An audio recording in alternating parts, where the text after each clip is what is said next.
పొయ్యి లేదు, చుక్క నూనె లేదు. ఉల్లి పచ్చిమిర్చితో పొలం దగ్గర తినే రోటి పచ్చడి, పాతకాలం నాటి పచ్చడి తిని తీరాల్సిందే. ఎవరైనా ఫిదా అయిపోతారండి.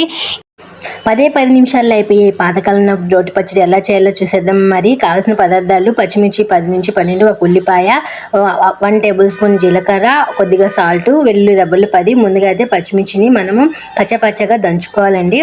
బాగా దంచుకున్న తర్వాత ఇప్పుడు మనం కట్ చేసుకున్న ఉల్లిపాయను అందులో వేసుకొని ఉల్లిపాయను కూడా కచ్చపచ్చగా దంచుకోవాలి. అలాగే జీలకర్రను, ఉప్పు, వెల్లుల్లి రెబ్బలు, మనం పొట్టు తీసుకున్న వెల్లుల్లి రెబ్బలు ఇవి కూడా కచ్చాపచ్చగా దంచుకొని బాగా దంచుకున్న తర్వాత ఇప్పుడు మనము చింతపండు నానబెట్టుకున్నాం కదా, పెద్ద నిమ్మపండు సైజ్ అంతా చింతపండు నానబెట్టుకున్నాం కదా, దాన్ని కూడా మెత్తగా నూరుకోవాలి. ఇప్పుడైతే పచ్చడి అయితే రెడీ అయిపోయిందండి. టేస్టీ పాతకాలం నాటి రోటి పచ్చడి అయితే రెడీ అయిపోయింది. ఈ పచ్చడిని వేడివేడి అన్నంలో తింటే ఖచ్చితంగా వారేవా అంటారు. Thank you for watching.